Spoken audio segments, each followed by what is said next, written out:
ஒத்திவைக்கப்பட்டிருக்கும் மதுரையில். அதே நேரத்தில் சென்னையிலும் முக்கியமான கருத்துக்களை நீதிபதி செந்தில்குமார் தெரிவித்து வருகிறார். அபினேஷ், தற்போது செந்தில்குமார் நீதிபதி என்னென்ன கருத்துக்களை சொல்லி வராரு?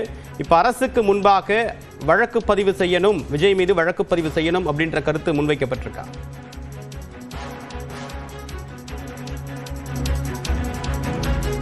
மிக முக்கியமான சில வாதங்களை அரசு தரப்பு வைத்திருக்கிறாங்க. அதாவது தமிழக வெற்றிக்கழகம் கேட்ட இடத்தை தான் ஒதுக்கீடு செய்திருந்தோம். அதே போல 11 நிபந்தனைகளை காவல்துறை அவர்களுக்கு அறிவுறுத்தியிருந்தது. அதே போல எதிர்க்கட்சி தலைவர் எடப்பாடி பழனிசாமி அதே குறிப்பிட்ட இடத்துல தான் சில தினங்களுக்கு முன்பு அந்த பகுதியில் பிரச்சாரம் மேற்கொண்டார். ஆனால் எந்தவித அசம்பாவிதமும் நடைபெறவில்லை.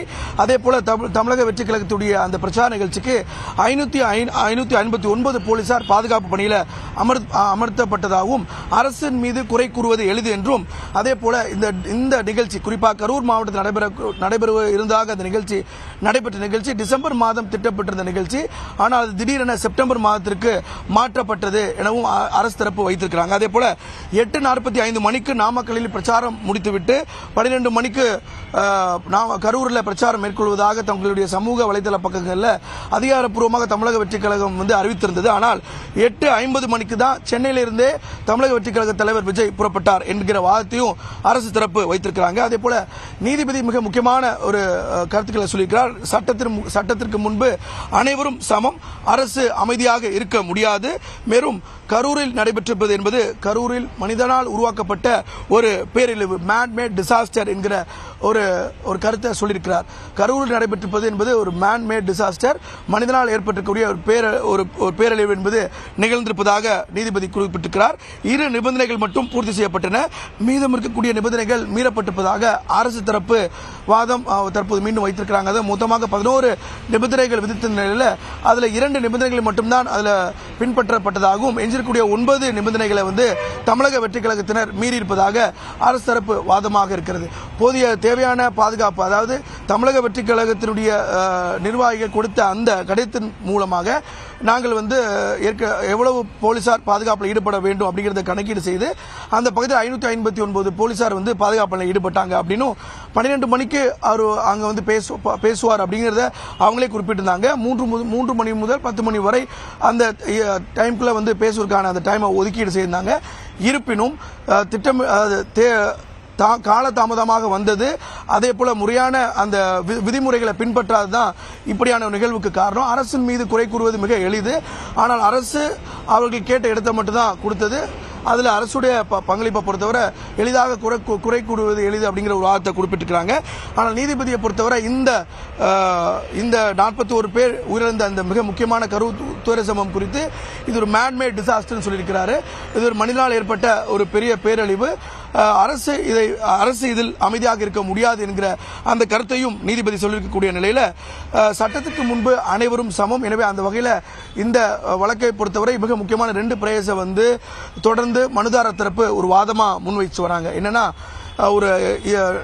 இந்த வழக்கை பொறுத்தவரை குற்றம் சாட்டப்பட்டவராக தமிழக வெற்றிக் கழக தலைவர் விஜய் சேர்க்கப்படவில்லை இதுவரை. அதே போல இந்த பொறுத்தவரை இதில் 2 பேர் மட்டுமே கைது செய்யப்பட்டிருக்கிறாங்க இதுவரை.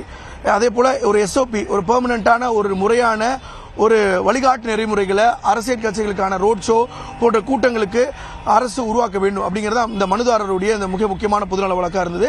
அதை ஒட்டி நீதிபதிக்கு பல்வேறு கேள்விகளை அரசு தரப்பிடமும் மனுதாரர் தரப்பிடம் முன்வைத்தார். முதலில் மனுதாரர் தரப்பிடம் அந்த நிகழ்வை நீங்க பார்த்தீங்களா, விஜயுடைய வாகனம் இடித்து சிலர் கீழே விழுந்ததாக சொல்லப்பட்டது, அதை பார்த்தீங்களா அப்படிங்கிற சில வாதத்தை மனுதாரர் தரப்பிடம் கேள்வி எழுப்பினார். அதற்கு பிறகு நீதிபதி பல்வேறு கருத்துக்களை அதே போல கேள்விகளையும் அரசு தரப்பு வழக்கறிஞரிடம் தொடர்ந்து கேள்வி எழுப்பி வருகிறார். அந்த அடிப்படையில் அரசு இதில் அமைதியாக இருக்க முடியாது என்றும், சட்டத்துக்கு முன்பு அனைவரும் சமம், விஜயை பொறுத்தவரை அவருடைய வாகனம் சரியாக ஒரு 7 மணி அளவில் அங்கே வந்திருக்கிறது. அந்த நேரத்தில் கடுமையான ஒரு கூட்ட நெரிசல் ஏற்பட்டிருக்கிறது.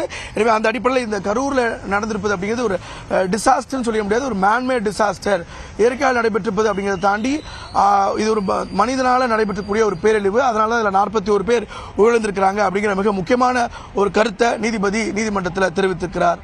தேவப்பிரியன்.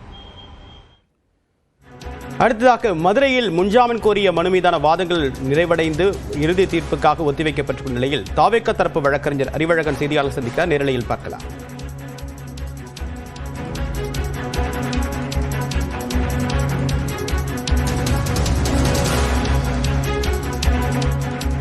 கழகத்தின் பொதுச் செயலாளர் என் ஆனந்த் அவர்களும் இணை பொதுச் செயலாளர் நிர்மல்குமார் அவர்களுடைய முன்ஜாமீன் மனுக்கள் இன்று மதியம் நீதியரசர் ஜோதிராமன் அவர்கள் முன்னிலையில் விசாரணைக்கு வந்தது.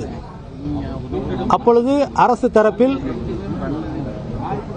பொதுச் செயலாளர் என் ஆனந்த் அவர்கள் ஏற்கனவே எம்எல்ஏ இருக்கிற காரணத்தினால் இந்த வழக்கை இந்த நீதிமன்றம் விசாரிக்க முடியாது என்றும் எம்எல்ஏ எம்பிக்களுக்கான தனி போர்ட்போலியோ தான் விசாரிக்க வேண்டும் என்று அவர் வாதிட்டார். ஆனால் அதை இவர்கள் ஏற்க மறுத்து இந்த முறை இது போன்ற விடுமுறை காலங்களில் எம்பிக்கள் எம்எல்ஏக்களுடைய வழக்கை விசாரிப்பதற்கு ஏதாவது தடை இருக்கிறா என்று கேட்டு அந்த கிளாரிபிகேஷனுக்காக இப்போது நிறுத்தி வைக்கப்பட்டுள்ளது. இரண்டு பக்கங்களிலும் பல்வேறு வாதங்களை எடுத்து வைத்தோம். எங்களுடைய தரப்பில் முதல் வாதமாக ஏற்கனவே அனைத்து இந்திய அண்ணா திராவிட முன்னேற்ற கழகத்திற்கு 25/1/2025 இதே வேலுச்சாமிபுரம் மறுக்கப்பட்டது. எப்படி எங்கள் தமிழக வெற்றி கழகத்திற்கு கொடுத்தீர்கள் என்பதற்கான விடையை அவர்களால் கொடுக்க முடியவில்லை.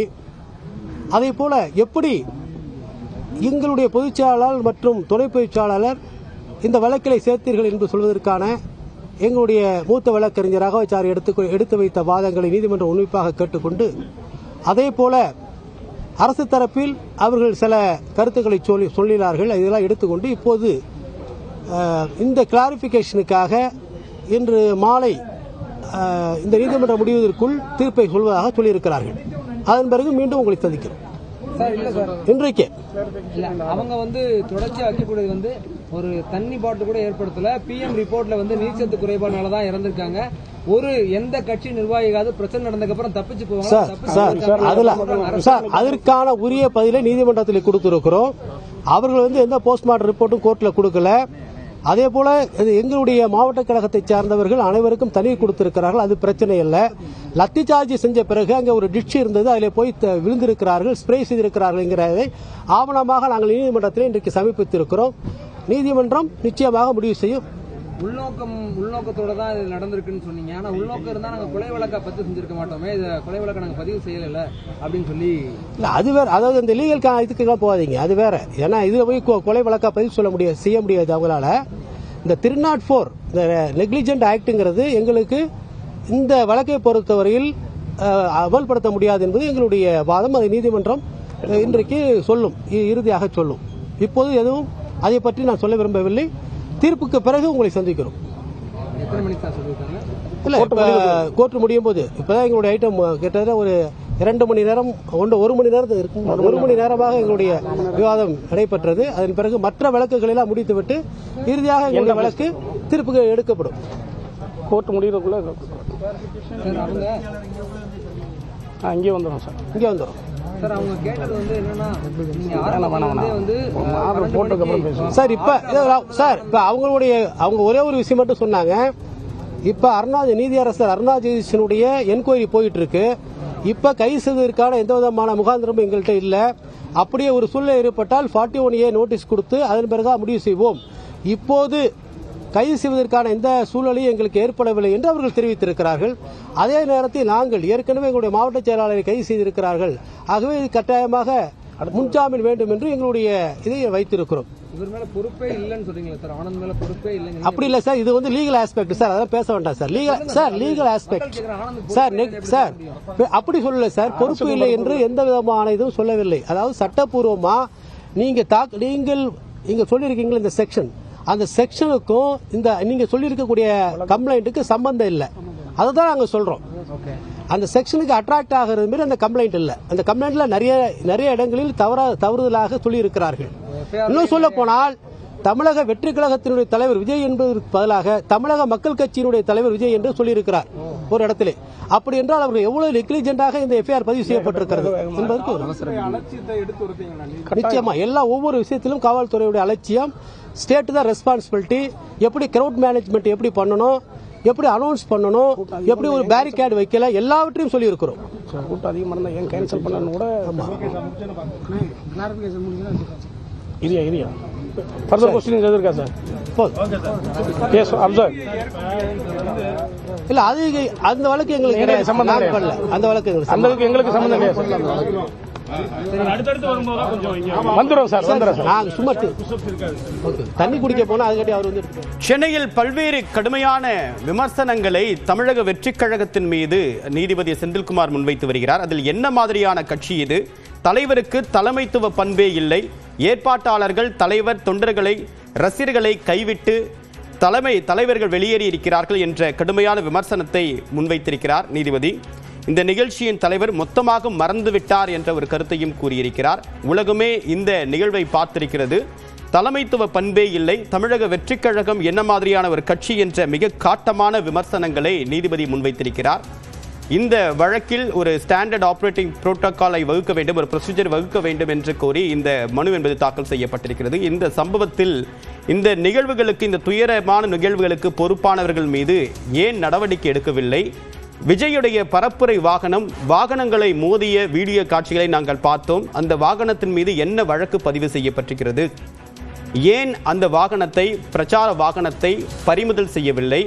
காவல்துறை இதுவரைக்கும் இந்த நிகழ்ச்சியின் போது ஏற்பட்ட சேதங்கள் குறித்து ஒரு ஆய்வறிக்கை எடுக்கப்பட்டதா, ஒரு அறிக்கை தயாரிக்கப்பட்டதா என்பது போன்ற கேள்விகளை எழுப்பியிருக்கிறது. இணைகிறார் நம்முடைய சிறப்பு செய்தியாளர் அபினேஷ், விவரம் என்ன? நீதிபதி என்னென்ன விமர்சனங்களை, கருத்துக்களையும் முன்வச்சு வராரு?